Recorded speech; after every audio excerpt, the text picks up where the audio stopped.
Emin Aura bilen dizedin yara diyen klibi. Emin Aura ağamızın rejissörü bilen bakamaca show grup bağım düşürüşmesi bilen umuman adını şul razbeti sabıtsal klip tiptorda yani bir patpişigimin xahişi boyunca diğer şu video ne gördün ha yekece yanlış ağamızın aydık geçer gayret aydık geçer diye de böyle ya ferede gibi yekece yanlış ha. Yaradın. Yani kocalar. Ne ayttığa baylık meselesinde işte vaat meselesinde doğrudan. Ağamız açık kaktaydık geçaydı, açık kaktaydık geçaydı diye benim böyle ya deydim. Feridin de şutaydı.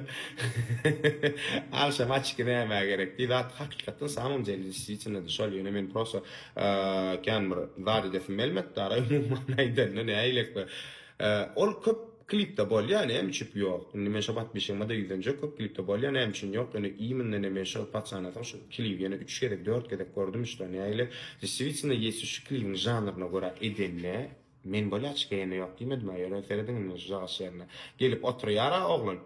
Gelip oturuyor en ştaydı. Yine çıkar yani şimdi. Yine geliyor parmağını geçiyor.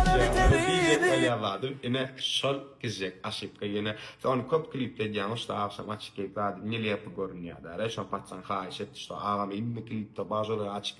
Şon bir gün giyecek olan. Yani şu maşinen düşüyor. Menne ol meneye mineye. Maşinen düşüyen vakti çıkarıp yani yığına yapmıştı. Koysa da dese.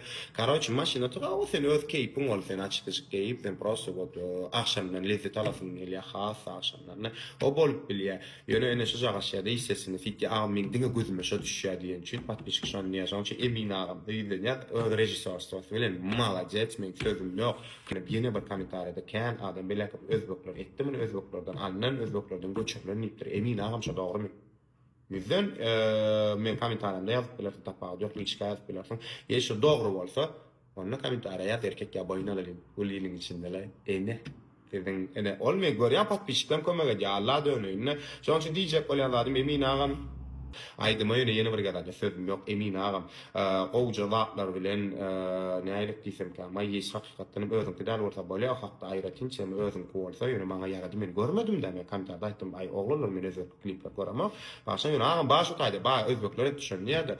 Onu diyecek öyle Allah'ım. Şu an için yes şöyle yapsam bana şu raz bir sabı içem şu mani fikri mani opşmadı ama gat yaradı faul tanrı kasam yes özüm koysa şu sizin yeni karışışlar yapacak inni zaten nefsen qoğular mı kaynıyor şu durmuş tarafını dinge söylüyor derlerinin bir ağırrak durmuş tarafından şular yazıcı klip aydımış falan fazla sanat qati qarashasa umuman yine dizet bilen feature aşedip çıkarıp çağışına koyup karaçmaydan şu klibin inni option tum kadip çekişini orduk yaptık yara diye klibin option diye de 4 kere koyalım bir şey yanlış çıktı. En aşağılar ya komentarda yazın hem mağazanın yeni çıklanmadı. İyi mağaza olun emin ağam sana kılan sonra. İyi şu özbeklerden göçürülür olsa sen bir balın düş ya. Şey sağ olun hep mağazada. Sağlanır ise yani.